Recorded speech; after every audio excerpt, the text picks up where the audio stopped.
What happened to the penalty box poachers? The decline of the classic striker. For decades, football fans have marveled at the brilliance of traditional number 9s, strikers who lived and thrived inside the penalty box. Players like Michael Owen, Didier Drogba, Fernando Torres, Zlatan Ibrahimović, Ruud van Nistelrooy, Robin van Persie, and the legendary Ronaldo Nazário defined an era of goal-scoring excellence. These forwards possessed an innate ability to finish with precision, dominate aerial duels, and strike fear into defenders. However, in modern football, this archetype of the classic striker is slowly fading. The evolution of football tactics. One of the primary reasons for the decline of the traditional number 9 is the evolution of football tactics. In the past, teams were built around a focal striker, someone who was expected to convert chances with minimal involvement in build-up play.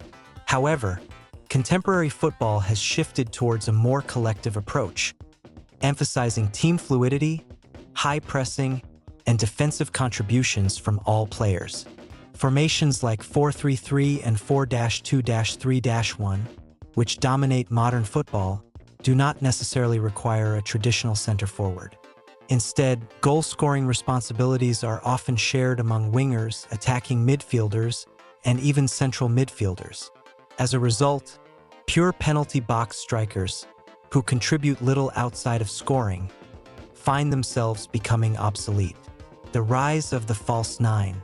The emergence of the false 9 has further contributed to the decline of the traditional striker. This tactical role, popularized by Pep Guardiola's Barcelona with Lionel Messi between 2009 and 2012, requires a forward to drop deep into midfield, link play, and create space for on-rushing teammates.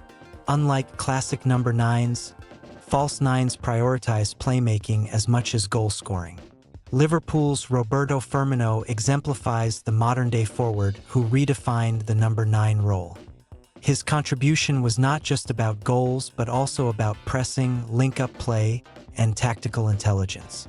For many coaches, a forward with such qualities is more valuable than a traditional poacher who waits for service in the box. The need for versatility and pressing ability. Football's tactical evolution demands more from strikers than just finishing ability. Modern teams prioritize forwards who can press from the front, participate in defensive transitions, and create space for teammates. Players like Erling Haaland, Robert Lewandowski, and Victor Osimhen still embody certain traits of traditional strikers, but even they have adapted to modern football's demands. A prime example is Harry Kane, who blends classic striker instincts with playmaking ability. Unlike a pure penalty box predator, Kane frequently drops deep, facilitates build-up play, and provides assists while still maintaining his goal-scoring prowess. This hybrid role has become the new standard for elite strikers. Defensive advancements and tactical adaptations. Another factor behind the decline of classic strikers is the evolution of defensive strategies. Modern defenders are more athletic, tactically disciplined, and trained to maintain compact defensive shapes. High-pressing systems, zonal marking, and offside traps have made it harder for traditional number 9s to find space and exploit weaknesses. In previous eras, strikers thrived on one-on-one situations and quick movements inside the box. However, contemporary center-backs are not just strong and tall. They are also agile, capable of reading the game well, and adept at playing out from the back. This makes it increasingly difficult for static, box-dependent strikers to excel. Youth development and changing priorities. Youth academies today focus on developing all-around footballers rather than position-specific specialists. Clubs like Manchester City, Chelsea, and Barcelona prioritize technical ability, versatility, and tactical intelligence over producing pure goal scorers.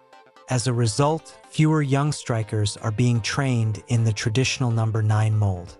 Instead of grooming players to become penalty box predators, academies emphasize adaptability, producing wingers, attacking midfielders, or hybrid forwards who can play multiple roles. The emphasis on technical proficiency over physical dominance has further diminished the presence of traditional strikers in the game. The future of the number 9. Despite its decline, the classic number 9 may not disappear entirely. There are still teams and leagues where traditional strikers thrive, particularly in systems that prioritize direct play, crossing, and physical battles in the box. Clubs with a counterattacking approach or those in leagues where defensive structures are less rigid may still rely on traditional goal scorers. However, for strikers to survive in top-tier football, they must evolve. Players like Karim Benzema, Kane, and Lewandowski have demonstrated that adapting to modern demands, whether by improving link-up play, defensive work rate, or movement, can prolong a striker's relevance. The question remains, will football ever return to an era dominated by traditional number 9s? Or will the evolution of tactics continue to redefine the role of the striker? For now, it seems that pure penalty box poachers are becoming increasingly rare, replaced by more dynamic and multifunctional forwards who fit into the demands of the modern game.